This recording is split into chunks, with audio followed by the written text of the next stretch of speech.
E aí eu não estou dizendo de deixar a religião, ninguém precisa deixar a sua religião para seguir a Cristo. Você precisa deixar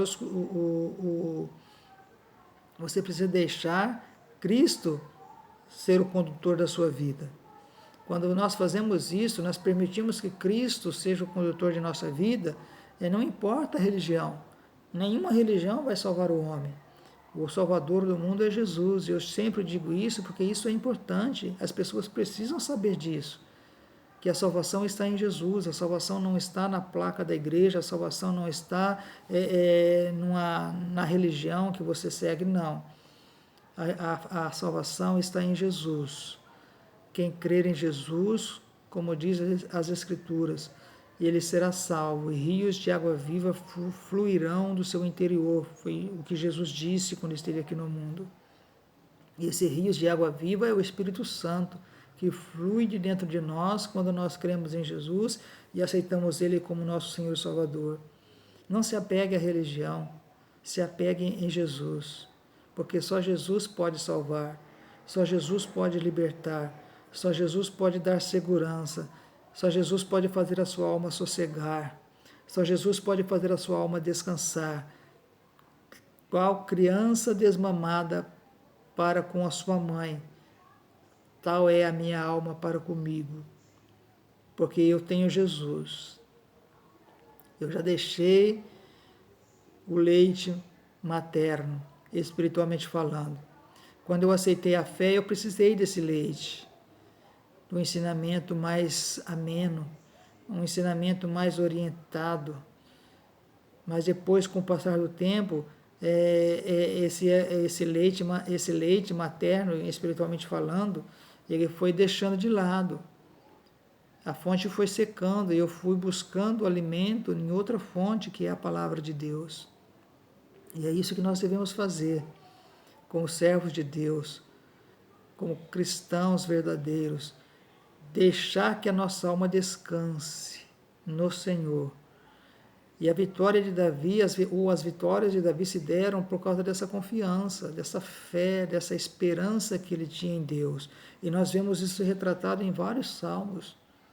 Quando ele escreve sobre alguns salmos, ele fala sobre isso, embora alguns dos salmos não diga que seja ele o autor, mas muitos estudiosos atribuem a ele a autoria por causa disso, porque a confiança que ele tinha em Deus, a esperança que ele tinha em Deus era tão grande que ele descansava, ele não ficava preocupado com os problemas, ele não ficava preocupado com as situações futuras.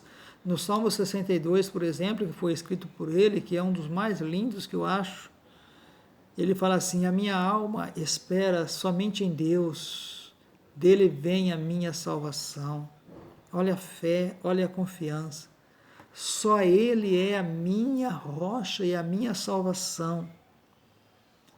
É a minha defesa, não serei grandemente abalado.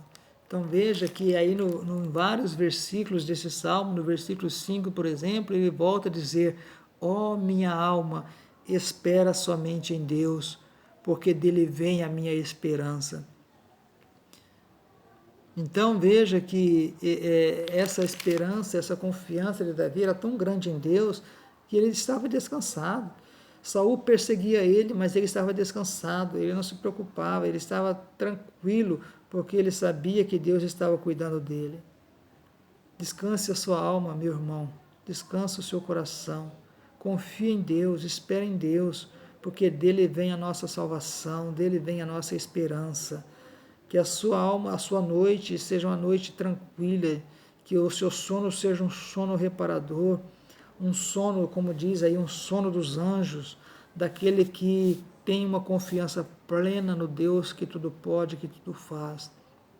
Não deixe que os problemas, não deixe que situações adversas da sua vida tirem o seu sono, mas põe em Deus a sua confiança, põe em Deus a sua esperança. Confia no Senhor Jesus, crê nele, aceite ele como seu Senhor e Salvador, se você ainda não o fez, para que a sua alma tenha essa paz, essa segurança que você tanto anseia, que você tanto anela. E o salmista, ele termina o cântico da humildade, o Salmo 131, dizendo: Espere, Israel, no Senhor, desde agora e para sempre. Então veja que ele fala dele nos 2 versículos iniciais, e ele termina o salmo, é o menor dos 15 salmos, talvez esse seja o menor, é um dos menores. Tem apenas 3 versículos, mas a sua profundidade é imensurável. E ele fala nos 2 versículos sobre ele, mas ele termina falando sobre o povo de Deus, sobre Israel. Espere, Israel, no Senhor, desde agora e para sempre. Então veja que a preocupação do salmista não era apenas com ele. Ele não estava preocupado com ele apenas, mas ele estava preocupado com Israel, o povo que Deus colocou nas suas mãos para que ele guiasse, para que ele cuidasse, para que ele dirigisse. E a sua preocupação era com o povo de Deus, que o povo de Deus tivesse também a mesma confiança que ele tinha em Deus, que o povo de Deus, Israel, tivesse a mesma esperança que ele tinha em Deus, que o povo de Deus, Israel, tivesse a mesma graça, a mesma sabedoria de conhecer a Deus como ele conhecia.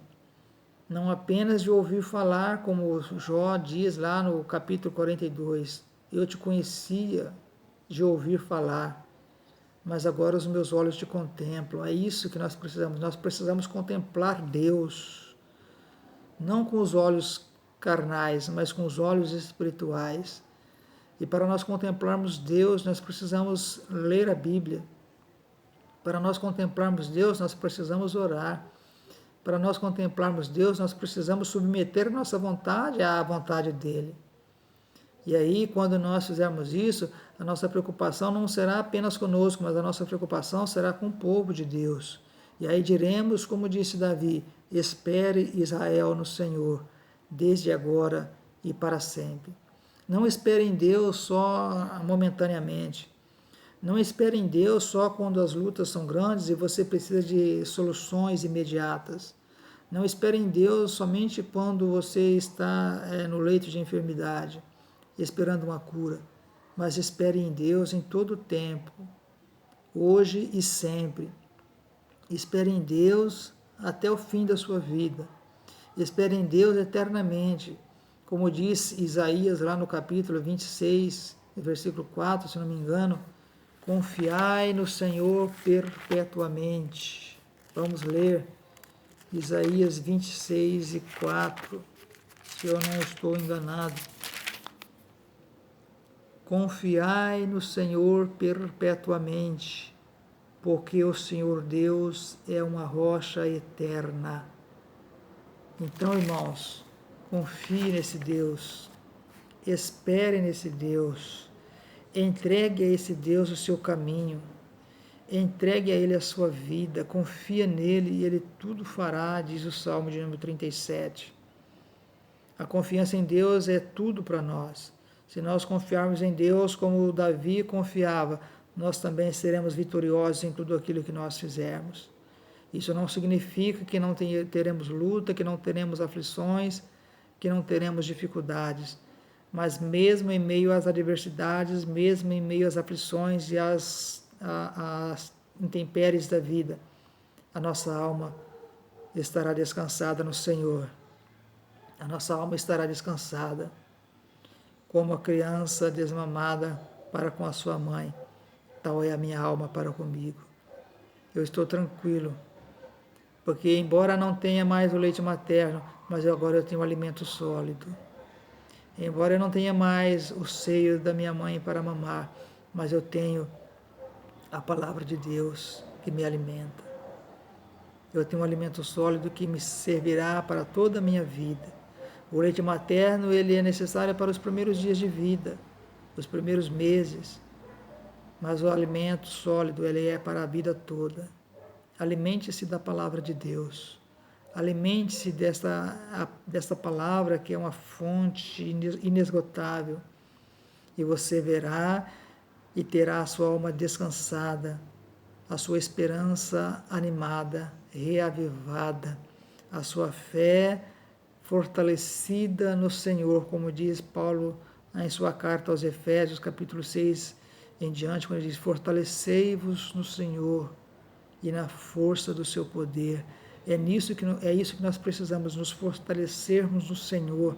E fortalecer no Senhor significa dizer, leia a Bíblia, estude a Bíblia, ore, medite, santifique a sua vida, busque ao Senhor, procure compreender a sua palavra. Não procure compreender para crer, mas creia para depois compreender.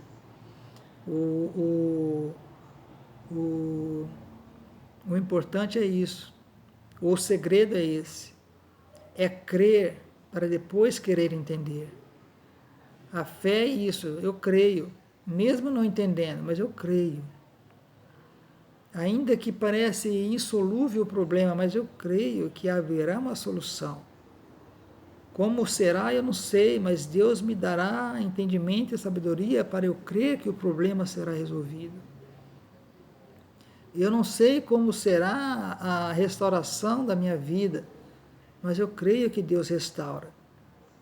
Eu não sei como será a restauração da vida do meu filho, do meu marido, da minha esposa, mas eu creio que Deus tem poder para restaurar. E o crer é isso. É ver aquilo que é crer naquilo que nós não vemos ainda. A fé é isso, é crer naquilo que nós não vemos. Mas acreditar que haverá uma solução, é acreditar que haverá um resultado positivo em relação àquilo, porque o Deus a quem nós servimos, Ele tem poder para fazer muito mais do que nós pensamos ou pedimos para Ele. Que Deus abençoe a todos vocês, em nome do Senhor Jesus. E que possamos subir esse 12º degrau, o degrau da humildade. E veja que é o degrau que nos leva ao mais alto patamar. É a humildade.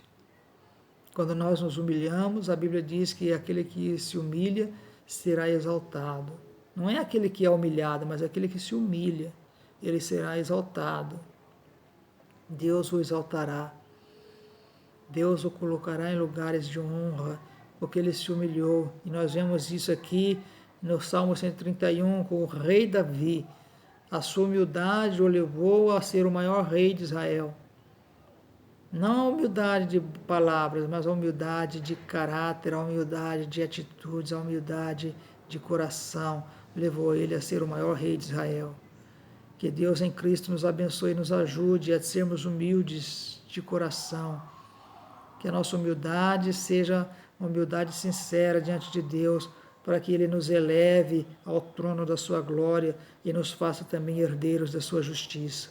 Deus abençoe a todos e tenham todos um bom final de semana.